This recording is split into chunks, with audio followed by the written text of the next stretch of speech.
condamner, saluer le courage.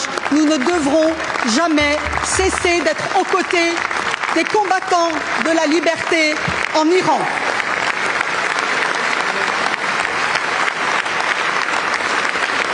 Ce régime n'a eu de cesse de réprimer dans le sang toute protestation, toute contestation à chaque fois. Et à chaque fois, nous avons fini par détourner le regard.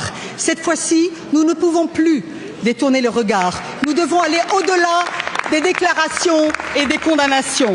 Cette fois-ci, nous apprenons, alors que nous apprenons d'horribles nouvelles, des milliers de morts, certains parlent même en Iran de 12 000 morts, des centaines, voire des milliers de personnes arrêtées, détenues, des blessés à l'hôpital, des personnes condamnées à mort, certains vont être condamnés et pendus dès demain. Alors le silence honteux n'est plus de mise, il faut agir. Certes, nous devons encore une fois, encore et toujours, saluer le courage inouï des Iraniennes et des Iraniens qui, au péril de leur vie, descendent dans la rue depuis le 28 décembre, au péril de leur vie. Nous devons condamner, bien sûr, condamner, comme cela a fini par être fait par plusieurs responsables européens, par le chef de l'État, nous devons condamner de toutes nos forces les violations systématiques des droits de l'homme et cette violence d'État.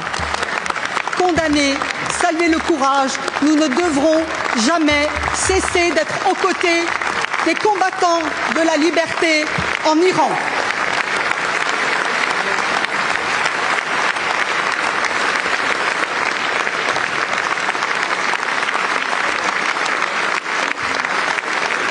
La France a condamné par la voix du président de la République la répression avec la plus grande fermeté, en dénonçant cette violence d'État qui s'est abattue aveuglément sur les manifestants pacifiques.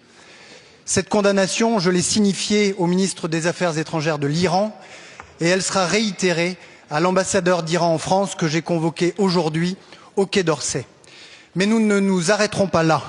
Il ne saurait y avoir aucune impunité pour ceux qui tournent leurs fusils contre des manifestants pacifiques. Pas plus qu'il n'y en a eu contre les auteurs de la répression contre le mouvement Femmes, Vie, Liberté en 2022. La présidente de la Commission européenne vient d'annoncer que des désignations seront proposées et discutées dans les prochains jours et les prochaines semaines. Vous l'avez dit, Madame la députée, par cette révolte pacifique, le peuple iranien a donné au monde une leçon de courage, le courage de ceux qui sont prêts à prendre tous les risques pour défendre leur liberté. Et dans ce moment décisif de leur histoire, la France, le pays des droits de l'homme et des Lumières, se tiendra tout entier aux côtés du peuple iranien.